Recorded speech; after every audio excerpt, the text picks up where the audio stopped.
با اشک‌هایش سر و صورت هارمونیه را می شوید.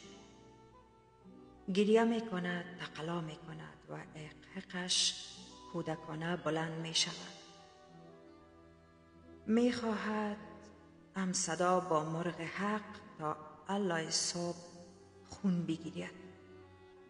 اما ناخواسته و خدایی بیت قدیمی نازی جان همدم من از عمق سینه‌اش می جوشد و از جدار گلوی گرفته‌اش بالا می خیزد. سوزناک و حزین می سراید. نازی جان همدم من، دلبر من، الهی سیاه بپوشی از غم من. چرا عرسی را بالا می کنی یار؟ چرا سیل و تماشا می کنی یار؟ نمی ترسی ز فردای قیامت؟ چرا قتل جوانا می کنی یار؟ صدایش رسا و رساتر می شود و کم کم نظم و ترتیب به نفسهایش باز می گردد. می خواهد، می خواند و می خواند و می خواند تا اینکه خواب بر سرش خرگا می زند و او را زیر سایه مطبوعش بی‌حال می سازد. به این ترتیب غلام دوام می آورد و گاه و بیگاه چنان نوا سر می دهد که هیچ قمری و بلبل به گردش نمی رسد. روز از روزها، گه دیگر که اوج قیل و قال و سر و صدای استبن فروش ها و غریب کارهاست، غلام می خواهد بنا به عادت قبلی سر برسته عطاری ها بزند و از راه 3 دکان چندول خوش و خوشان به هندو گذر برسد. سر چهارراهی که هر چیز با هر چیز ملاقات می کند، چشمش به سیاه‌سر چاق، گندمی و افسرده می افتد که محموله های سودایش را باز به پیش می کشد. دلش می خواهد آن زن را کمک کند، ولی می ترسد و دل نمی کند. از میان 100 بوی خوش و ناخوش بوی آشنا به دماغش می رسد. تعجب می کند آشنا کجا و او کجا؟ 3 دکان چندول کجا و بنگاله کجا؟ درنگ می کند و رهرو ناآشنا را زیر چشم می گیرد. زن که می بیند مرد وقیح و چشمچران مراقب سروز اوست، خشمگین می ایستد.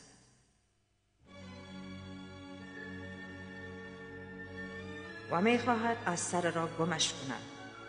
چشم به چشم می شوند و نازی می بیند که مزاحم و سنگ راه امان بچه خاله است، امان غلام رسول بی وفا که به عهد خود وفا نکرد و هندوستان نیامد. می خواهد با پیشبوتی دورش کند، لیکن حیا می کند. غلام صدا می زند دختر خاله، نازی جان. نازی می گوید چی میگی؟ غلام می گوید مانده نباشی، تو کجا و اینجا کجا؟ نازی می گوید از وقتا در کابل هستم، چند ماه میشه دیر میشه.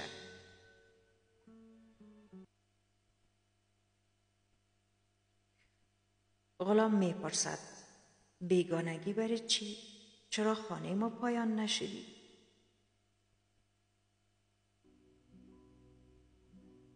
نازی می گوید خانه شما برای چی؟ مگم نان گم کرده بودم؟ غلام می گوید نه، مسئله از خودیست، مسئله هم خونی و چپ می ماند. نازی می گوید عجب گپا، تو از خودی، تو هم خونی. غلام می پرسد برای چی؟ نازی می گوید مگم تو همون نیستی که در یخ نوشتی و دفته و ماندی؟ چه سالها که ماطلت نماندم، چه خطها که برات نوشته نکردم، مگم تو کل او گپا را پشت گوش کردی و اصلا دختر خالی نداشتی؟ غلام در میگیرد و میپرسد کدام سالها، کدام خطها؟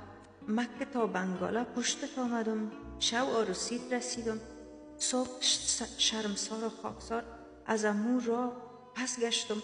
حالا تو بگو که بی‌وفا کیست؟ نازی میپرسد خطای ما چی؟ غلام میگوید پر شو مگه دیده باشم. نازی میگوید ای خدا، ای چی میگه؟ پس مخل دمیان بود. هان آل فامیدم، اما وقتا رای مرا لیلی میزد. هوش از سر نازی کوچ میکند و رق رق قد تکیده و بالای پوسیده غلام را مینگرد. غلام آه میکشد و میگوید دختر خاله، مگم از ما بشنو که چی نکردم؟ جوگی شدم، زهر خوردم، زن کردم، یکی نه 4 تا. مگر تو را نیافتم؟ یکیش سبزه بود، دیگیش کمرباری، سومی بالا بلند، 4می گیسو کمند. مگم هیچ کدامش نازی نبود؟ از ارچارش سیر شدم، سیر. حج رفتم، به خدا رسیدم. مگر خدا نخواست که از تو جدا شوم؟ تو مرا به خدا رساندی، میفهمی نازی؟ اشک‌های نازی سر میکند و سرش را به آسمان میگیرد، مثل اینکه از قضا شکوه دارد. غلام خریطه های سودا را از دستش میگیرد و میگوید بته دختر خاله، بته که مانده میشی. دلم میخواست کتت بازار برم، شانه به شانه‌ات باشم، کتت قصه بگویم، کتت گپ بزنم، غلامت باشم، غلام حلقه به گوشت. مگم حیف که سایه سر دگاه شدی، چراغ دل دگاه، چراغ خانه و کاشانه دگاه. نازی زار میگیرد، گفتی عزا دارد و غلام شانه به شانه او مثل سایه در قدمهایش، مثل خاشاک بر رهگذرش همراهش می رود و اولین بار می داند که با یار بودن چه شیرین و بی یار بودن چه تلخ است.